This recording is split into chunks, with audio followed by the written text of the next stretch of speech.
അഴിയുനി എന്ന് പറയുന്ന ഒരു ദുർബലമായ റിപ്പോർട്ട്.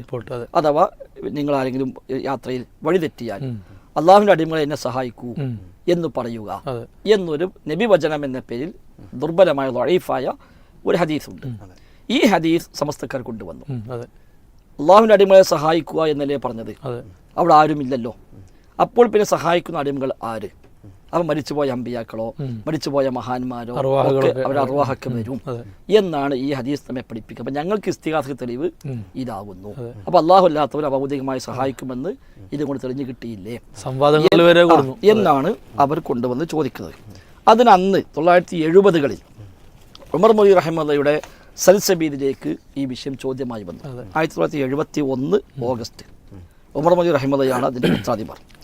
അന്ന് അതിലേക്ക് ഇതേ വിഷയം ചോദ്യം വന്നു. പയ്യോളിൽ നിന്ന് ഒരു മുസ്ലിം ചോദിച്ചു എന്ന് പറഞ്ഞുകൊണ്ടാണ് ഈ ഹദീസ് കൊടുക്കുന്നു. എന്നിട്ട് അവിടെ അദ്ദേഹം ഈ ഹദീസ് തെളിവായിക്കൊണ്ട് പറയുന്നു, ഇവിടെ മരിച്ചവരും മറ്റൊക്കെ അവിടെ നിന്ന് സഹായിക്കുമെന്നാണല്ലോ ഈ ഹദീസ് നമ്മെ പഠിപ്പിക്കുന്നത് എന്ന് പറഞ്ഞുകൊണ്ടാണ് ഒരു മുസ്ലിം പ്രസംഗിച്ചു എന്ന് പറഞ്ഞിട്ട് സൽസബിയിലേക്കൊരു ചോദ്യം കൊടുക്കുകയാണ്. അത് ഇവിടെ പയ്യോളിയിൽ പ്രധാനപ്പെട്ട സുന്നി മുസ്ലിയാർക്ക് കൊടുത്ത ചോദ്യത്തിന് അദ്ദേഹം തന്ന മറുപടി താഴെ കൊടുക്കുന്നു. അതിനെ പറ്റി സൽസബീദിന്റെ അഭിപ്രായം എന്താണ്? അപ്പൊ മുസ്ലിയാർ ഈ ഹദീസ് തെളിവാക്കി കൊണ്ടുവന്ന് സ്ഥാപിച്ച അല്ലാഹു അല്ലാത്തവർ ഭൗതികമായി സഹായിക്കും, ഇതാണ് തെളിവ്. അപ്പൊ അതിന് ഉമർ മൊഴി പറയാണ്, ഈ ചോദ്യം കിട്ടിയപ്പോൾ ഇതിന് ഖണ്ഡനം എഴുതി തരുവാനായി പുളിക്കൽ അറബിക് കോളേജിലെ ഒരു വിദ്യാർത്ഥിയെ ഏൽപ്പിച്ചു, അബ്ദുറഹ്മാൻ പാലത്ത്. അത് ഇപ്പോഴത്തെ ഗവൺമെന്റിന്റെ സംസ്ഥാന ട്രഷറർ. അദ്ദേഹത്തെ ഏൽപ്പിച്ചു.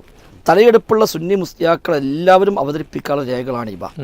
അവ എത്രത്തോളം പര്യാപ്തമായ രേഖകളാണ്, അതായത് ആ രേഖകൾ അവരുടെ വാദം തെളിയിക്കാൻ തരപ്പെട്ടവയാണോ എന്ന് പരിശോധിക്കുവാൻ നമ്മുടെ ഒരു ചെറിയ വിദ്യാർത്ഥി മതി. അതുകൊണ്ടാണ് ഇങ്ങനെ ചെയ്തത്. ഈ മറുപടിയിൽ ഉള്ളത് സൽസബീദിന്റെ അഭിപ്രായം തന്നെയാണ് എന്ന് പറഞ്ഞുകൊണ്ടാണ്. എന്നിട്ട് ഇവിടെ ഇതിന് ഖണ്ഡനം, മുസ്ലിയാർ ഇതിനുള്ള ഖണ്ഡനം കൊടുക്കുകയാണ്. ഒന്ന്, ഈ ഹദീസ് ബലഹീനമാണ് എന്നതിൽ തർക്കമില്ല. എന്നിട്ട് എന്തുകൊണ്ട് ദഈഫ് എന്നൊക്കെ വിശദമായി അവിടെ പറഞ്ഞു. എന്നിട്ട് പറയും, ഇനി ഹദീസ് സ്വഹീഹാണെന്ന് വെറുതെ സങ്കല്പിച്ചാൽ തന്നെയും വാദവിഷയവും ഇതും തമ്മിൽ യാതൊരു ബന്ധവുമില്ല. വാദം മൊഹീദ്ദീൻ ശൈഖെ രക്ഷിക്കണേ എന്ന് വിളിച്ചു തേടുന്നത് അനുവദനീയമാണെന്നാണല്ലോ. അള്ളാഹുവിൻ്റെ അടിമകളെ സഹായിക്കണേ എന്നാണല്ലോ ഹദീസിലുള്ളത്. ഒരു വിജനപ്രദേശത്ത് ഒറ്റക്കകപ്പെട്ട് വിഷമം കൊടുമ്പിരി കൊള്ളുമ്പോൾ എന്നിങ്ങനെ സന്ദർഭം വ്യക്തമായി നിർണ്ണയിക്കപ്പെടുകയും ചെയ്തു. അപ്പോൾ ജനനിബിഡമായ ഒരു പ്രദേശത്ത് വെച്ച് മൊഹീദ്ദീൻ ശൈഖിനെ വിളിച്ചു തേടാൻ എന്ത് വെളിച്ചമാണ് ഈ ഹദീസിന് ലഭിക്കുക? സഹായിക്കാൻ ആരെയും കാണാതെ അത്യധികം വിഷമത്തിൽ അകപ്പെടുന്ന സമയത്ത് യാ ഇബാദല്ലാ എന്ന് വിളിച്ചാൽ അള്ളാഹുവിൻ്റെ മലക്കുകളും ജിന്നുകളും ആ ഗതിമുട്ടിയ മുഅ്മിനെ സഹായിക്കുവാൻ വന്നെത്തുമെന്ന് പ്രതീക്ഷിക്കാം. ഇതാണ് ഹദീസിലെ ഉപദേശം. ഈ ഹദീസിനെ അടിസ്ഥാനമാക്കി ആരെങ്കിലും മൊഹീദ്ദീൻ ശൈഖെ രക്ഷിക്കണേ എന്ന് വിളിച്ചു തേടിയാൽ അവനെ സഹായിക്കാൻ ആരും എത്തുകയില്ലെന്ന് മാത്രമല്ല, അവൻ അതുമൂലം കാഫിറായി പോകും. ഒരു സൃഷ്ടിയുടെയും പേരെടുത്ത് പറഞ്ഞു തേടുവാൻ ഇവിടെ ഉപദേശിച്ചിട്ടില്ല.